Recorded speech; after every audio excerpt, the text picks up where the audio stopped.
आप देख रहे हैं द इको लाइव। कलकत्ता के वार्ड नंबर 39 के तृणमूल काउंसिलर मोहम्मद जसीमुद्दीन पर छेड़छाड़ का इल्ज़ाम लगा है।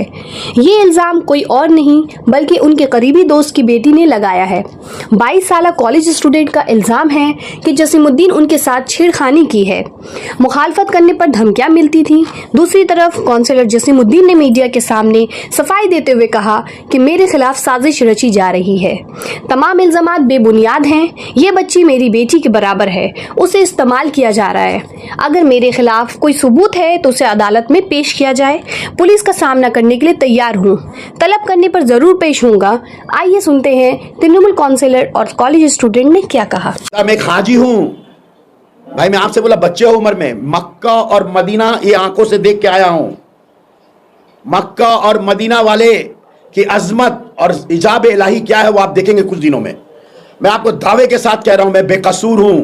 मुझ पे जितने भी इल्जामात लगाए गए हैं वो गलत है, सरासर बेबुनियाद है, मंसूबा बंद है, प्री प्लान्ड है, कोई सदाकत नहीं है। एक बेटी की हैसियत से मैं उसको चाहता था, मानता था, और अगर उसमें हिम्मत है वो अभी जितना भी बात कह ले, मैं अगर उससे बात करता था तो उसको कॉल रिकॉर्ड दिखाना चाहिए, कितने बजे बात करता था दिखाना चाहिए। अगर मैं उससे बात करता वो रिकॉर्डिंग करती हैं सब, तो रिकॉर्डिंग देना चाहिए। मैंने अगर 2 साल से तो बात ही नहीं कर रहा हूं उसके साथ, 2 ईयर से बात नहीं करता हूं। एक्चुअली में हज का टैग लगाकर हाजियों को बदनाम कर रहा है। एक्चुअल में वो एक मेंटल है और वो सेक्सुअल पेशेंट है, जो वो मुझे टैग देकर रखा था। और सनी और अली मोहम्मद, सनी जो है तृणमूल यूथ कांग्रेस का जो प्रेसिडेंट है और 39 नंबर वार्ड का जो काउंसिलर है, वो दोनों ही सेक्सुअल पेशेंट है। वो दोनों ही पागल हो चुके हैं पूरे तरीके से। ये जो भी मैंने किया है केस उन लोगों पर, ये सब झूठ करार कर रहे हैं, लेकिन ये कोई ना कोई झूठ है और ना ही कोई ये इल्ज़ामात है, ये सब सच है। वो मेरा वीडियोस और फोटोज़ बना के रखा है, न्यूड एडिट करके मेरा वीडियोस बनाया है और फोटोज़ प्रिंट आउट निकाल कर रखा है, लैपटॉप में रखा है, सेव करके पेन ड्राइव में रखा है सब जगह, और कहता है कि हम तुम्हारा वीडियोस फोटो सोशल मीडिया में वायरल कर देंगे। और मोहल्ले के 4-5 लोगों को भी दिखा चुका है। मुझे ब्लैकमेल कर करके, हरेसमेंट कर करके मुझे सेक्सुअली अप्रोच करता है इस वीडियो के दौरान।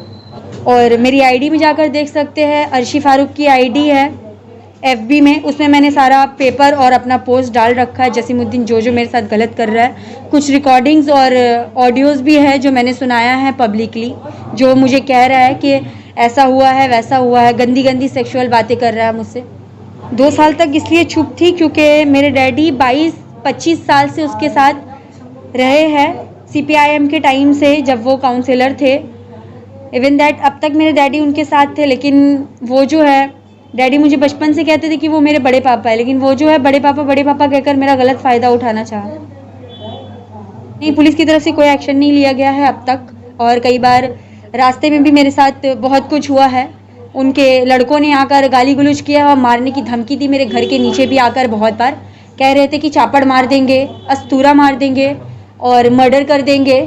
बहुत सारी धमकियां दी गई और बिल्कुल कॉल करते थे और कहते थे कि रात भर उनसे बातें करनी पड़ेगी। और अगर मैं कॉल नहीं पिक करती थी, रिसीव नहीं करती थी, कहते थे कि मिलने आओ मुझसे, या फिर मैं आ रहा हूँ तुमसे मिलने के लिए सैम पार्क के बाहर।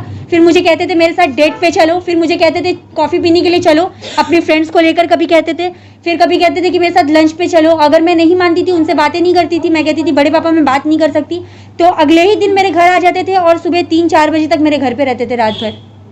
अभी वजह यह है कि मेरे साथ जो भी करा है इन लोगों ने, मैं अब तक सह रही थी, लेकिन सहते सहते अब जो है सीमा की हद पार हो चुकी है। अब सहने की लिमिट नहीं रही है मेरे अंदर। उन लोगों ने मेरे फैमिली तक हमला करवाया, मेरी फैमिली के ऊपर भी। वो लोग सिर्फ मेरे ऊपर नहीं, मेरी फैमिली तक भी पहुंच चुके हैं और मेरी फैमिली के भी जान को खतरा है। अब जसीमुद्दीन ने मेरे पास 2 बार अब तक की खबर भिजवा दी है जब से मैंने केस करा है। उसने कहा है कि अर्शी को जाकर ये खबर दे दो, अगर वो बैठकर म्यूचुअल नहीं करेगी और मुझसे बातें नहीं करेगी, सेटलमेंट नहीं करती है, तो उसका ये वीडियोस हम वायरल कर देंगे। किस तरह का सेटलमेंट वो करना चाह रहे हैं? वो मुझसे बैठकर बात करना चाह रहे हैं, वो जानते हैं, मुझे नहीं पता। लेकिन मैं उस बुढ़े इंसान से, निहायती बदतर और घटिया बदतरीन इंसान से मैं बात नहीं करना चाहती, क्योंकि मैं उनको बड़े पापा मानती थी और एज अ बड़े पापा ही ट्रीट करती थी। लेकिन वो जो है बड़े पापा के नाम पे कलंक है। वो एक बड़े पापा होकर मेरे साथ ऐसा करते हैं। मुझे कहते हैं कि मेरी 4 बेटी है, अर्शी भी मेरी बेटी है। अगर मैं उनकी बेटी हूँ तो मेरा ऐसा वीडियो उनके पास क्या कर रहा है, क्या जनता बता सकती है? मैं पुलिस के पास गई थी FIR दर्ज करवाने के लिए, लेकिन पुलिस ने कुछ भी नहीं मानी और नहीं कुछ भी सुना। उन लोगों ने कहा कि बेटा हम सब मजबूर हैं, हम लोग कुछ नहीं कर सकते, हमें माफ़ करना। उसका फायदा उठा रहे हैं। जी बिल्कुल, मेरा फ़ायदा उठा रहे थे, उठाना चाहते थे और उठाना चाहते हैं। आज भी मैं यही कहूँगी, वो सेटलमेंट क्या करना चाहता है? उसने मेरे पास पैसे खर्च किए ज़बरदस्ती, मुझे कस्में दे देकर, मुझे घर आकर पैसे देता था और ज़बरदस्ती कसम दे के तेरा 2 पापा है, बड़े पापा भी है, मैं भी हूँ, दोनों पापा है तेरे, ये पैसे रख, तो तेरे को पैसा रखना पड़ेगा। ये पैसे दे देकर उसने मुझे खरीदने की कोशिश की। लेकिन आज भी शायद इस देश में ऐसी लड़की कायम है जो पैसे में नहीं बिकती है। सीएम से कोई आखिरी अपील? जी बिल्कुल, ममता दी से मैं हाथ जोड़कर अपील करना चाहती हूँ कि ममता दी स्ट्रिक्टली एक्शन ले, वरना मजबूरन मुझे सुसाइड करना पड़ेगा। इसका जिम्मेदार अली मोहम्मद सनी तृणमूल यूथ कांग्रेस का प्रेसिडेंट होगा 39 नंबर वार्ड का, और काउंसलर 39 नंबर वार्ड का जसीमुद्दीन होगा।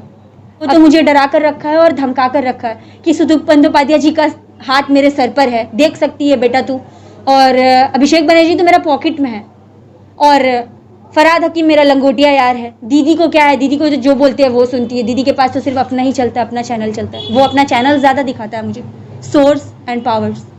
ये आपको क्या डर लग रहा है? देखिए, डर तो मुझे मीडिया में बोलने से बिल्कुल भी नहीं है, और ना ही दुनिया वालों से बोलने में मुझे डर है। जब एक लड़की की इज्जत उसके बाप के सामने चली गई और उसके भाई के सामने चली गई तो चली गई, तो अब मैं दुनिया वालों से डर कर क्या करूँगी? जब जसीमुद्दीन ने मेरे बाप भाई के सामने मुझे कहीं का नहीं छोड़ा, तो मुझे दुनिया वालों से कोई फ़र्क नहीं पड़ता है। लेकिन स्ट्रिक्टली एक्शन ले, मैं भी एक लड़की हूँ। आज अगर एक लड़की के साथ ऐसा होता है तो ऐसे कई नेता बहुत सारी लड़की के साथ ऐसा कर सकते हैं। अगर मैं मजबूरन सुसाइड कर लेती हूँ अपने फैमिली के खातिर, तो कुछ भी हो सकता है। कोई साजिश नहीं है और न ही ये कोई जाने माना कोई ऐसा गेम प्लान है। ये एक्चुअल में वो जो साइको पेशेंट है उसका सोच है, ये वो मेंटल खुद ही हो चुका है और ये सब अनाप शनाप मीडिया में बोल रहा है। ये कोई साजिश नहीं है, ये सभी सच है, और कुछ बातें ऐसी भी है जो मैंने ना तो मीडिया में कही है अब तक और ना ही मैंने पेपर में लिखवाई है। और ये सारी बातें अगर दीदी के सामने आ जाएगी तो हो सकता है दीदी खुद ही कोई एक्शन लेगी, वरना मुझे अब तक तो कुछ पता नहीं है कि दीदी क्या कर रही है नहीं कर रही है। और दीदी से मैं हाथ जोड़कर अपील करती हूँ, प्लीज़ दीदी कोई एक्शन ले। आप जो वीडियो की सनी ने 2 से 2.5 साल तक मेरे साथ शादी के नाम पे रेप करा। जसीमुद्दीन करवाता था उसको पैसे भेजवाकर।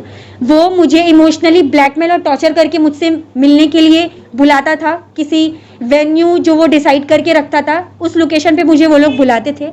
उसके बाद जसीमुद्दीन सारा सब कुछ फ़ोटोज़ वीडियो सब कुछ वहाँ पे माइक्रो कैमरा लगा के वो सब वीडियोज़ निकलवाता, और फिर वो सारे वीडियोज़ निकल कर वो 100 क्रॉस ऑफ 100 उसने न्यूड एडिशन वीडियो बनाकर रखे हैं मेरे, जिससे वो मुझे ब्लैकमेल कर रहा है। It is not a boyfriend, ये कोई मेरा बॉयफ्रेंड नहीं है और ना ही बॉयफ्रेंड था।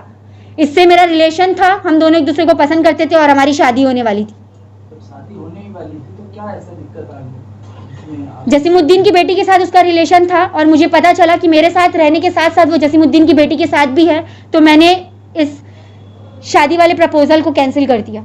लेकिन जसीमुद्दीन खुद ही आकर मेरे घर पे सनी के नाना को और उसकी आंटी को, उसकी मम्मी को, उसकी बहन को, उसकी दादी को, उसके भाई को, सबको बुलाकर, और जसीमुद्दीन खुद वहाँ मौजूद रहकर मेरी इंगेजमेंट करवाने की कोशिश की। मेरा रोका करवाया और रोका करवा कर मुझे ब्लैकमेल किया, मेंटली टॉर्चर किया, जिसकी वजह से मेरी तबीयत भी ख़राब हुई और मेरी हालत बिगड़ गई थी उस दिन भी। और जसीमुद्दीन ने ये सब करके मेरा गलत फ़ायदा उठाना चाहा। वो चाहता था कि सनी से शादी होने के बाद वो मेरे साथ सेक्सुअल हो सके। उस बेटी से यह दरख्वास्त करूंगा कि वो जिसमें सेटिस्फाइड हो, जिस संस्था के इन्वेस्टिगेशन से वो सेटिस्फाइड हो, वो संस्था में वो जाए। और मैं भी आपके माध्यम से हायर लेवल तहकीकात करने की दरख्वास्त करता हूं, क्योंकि इसमें मेरी इज्जत जुड़ी है, मेरा वक़ार जुड़ा है। जो इल्ज़ामात वो लगा रही है बेटी, वो मेरे लिए भी बहुत दर्दनाक है। पहली बात तो मेरी उम्र 53 साल है, मैं 3 बेटी का बाप हूं। अल्लाह का शुक्र है, बेटा नहीं है मेरा। अल्लाह ने मुझे 3 बेटियां अता की है। बेटी का दर्द, बेटी क्या होती है, हमसे अच्छा कौन जानेगा। उनके पापा से तो मेरी 2 बरस से बात भी नहीं है। उस लड़की से भी मेरा 2 साल का कोई 2 साल से बातचीत ही नहीं है। कॉल रिकॉर्ड तो निकलेगा, पुलिस तो कॉल रिकॉर्ड निकाल सकता है, या उसके पास तो कॉल रिकॉर्ड होगा। अगर बातचीत मैं करती हूँ, अगर वो रिकॉर्डिंग नहीं भी की है, मान लिया, जैसे वो वैसे तो सब रिकॉर्डिंग करती है, जिससे बात करती है रिकॉर्डिंग करती है, तो वो रिकॉर्डिंग सुना दे। कई रिकॉर्डिंग वायरल भी की है मेरे से, उसकी बात की रिकॉर्डिंग कल जो है बहुत सारी रिकॉर्डिंग वायरल भी हुआ है, देखेंगे आप। तो इसका मतलब रिकॉर्डिंग करती है। तो जब कोई आदमी आपको ब्लैकमेल कर रहा है तो उसके बाबा आकर के कंप्लेन क्यों नहीं कर रहे कि मुझे दिखाया? बाप को बोलिए कंप्लेन करने। मेरे पापा को दिखाया, तो आपके पापा को अगर दिखाया तो आपके पापा ना बयान देंगे, तब ना पापा के बयान के आधार पर पुलिस इन्वेस्टिगेशन करेगी ना। मैंने दिखाया, मेरे पास तो है ही नहीं तो मैं दिखाऊंगा कहां से? नहीं, बड़े पापा बोलती थी, बड़े पापा कहती थी। क्या हुआ? जब हम एक काउंसलर है, मेरे पास मसले आते हैं, 8 साल का इनका जो है रिलेशन है सनी के साथ में, लव अफेयर से। आप सनी से पूछेंगे ना, उसके बाद तो दस्तावेज ऐसा, वो उससे बात कीजिए ना, उससे आप बात कीजिए ना। मेरे पास में जब मसाला आया, जब मैंने जाना कि 8 साल में इन लोगों के जो रिलेशन है, एक मुसलमान होने के नाते शरीयत के मुताबिक मैं यही हिदायत दूंगा कि शादी कर लो। आप मुझे गला में फांसी भी डाल देंगे, तलवार भी चला देंगे, तो मैं बार बार ये बात कहूंगा कि जो रिश्ते आपके उनके हैं, वो रिश्ते का हल है शादी। आप मुझे गला काट दीजिए, फांसी दे दीजिए, पर मैं जितना बार भी कहूंगा मैं यही कहूंगा। मैं जिस कुर्सी में बैठ के, मैं जहां पर हूं, समाजी लोग हैं हम, अगर 2 बच्चे बच्चियों का अगर मसले आएंगे, जिसमें मसले आएंगे जो हम अगर समझेंगे, तो मैं उनका बाप को भी मैंने कहा कई बार कि दोनों बच्चे को शादी करवा दो। बस मेरे सामने ये मसले आए थे, इस मसले को लेकर के मैंने कहा था, देखिए मैं फिर कह रहा हूं कि जब एक लड़का, हम लोग समाजी लोग हैं, हम लोगों के पास सैकड़ों मसले आते हैं, तो हमने ये कहा था कि ये जो मसले हैं इसका इलाज है शादी। अब आप बताइए ऐसे होगा? जज साहब भी यही बोलेंगे शादी कर लीजिए। ये क्या हो रहा है? 30 मार्च को रिंग सेरेमनी हो रहा है उसके घर पे।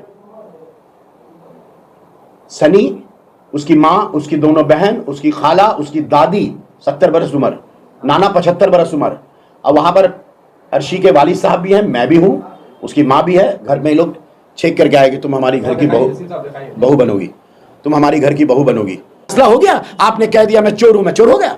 आपने कह दिया मैं डाकू हूं, मैं डाकू हो गया। मेरे इंतजार करो, जब फैसला हो जाएगा, अदालत सजा दे देगा तो कोई बात नहीं। इनको भी बताओ, इनको भी समझाओ, वो बच्ची को भी समझाओ कि आपको जहां सीबीआई जाओ, सीआईडी में जाओ, इंक्वायरी हो, इतना उतावला। जिस दिन ये बात का प्रमाण कर देगी कि मैंने बोला है उसको कि सुदीप दा हमारे पॉकेट में है, अभिषेक दा को जोड़ रही है, ममता दी को जोड़, मैं इतना अहमक हूं जी? आपको लगता है मैं इतना अहमक हूं? ये एक तो पॉलिटिक्स है, इसको बोलते हैं कोल्ड पॉलिटिक्स। ऐसा करके बयान देना था कि अभिषेक जा गरम हो जाए, ममता दी गरम हो जाए, बॉबी दा गरम हो जाए।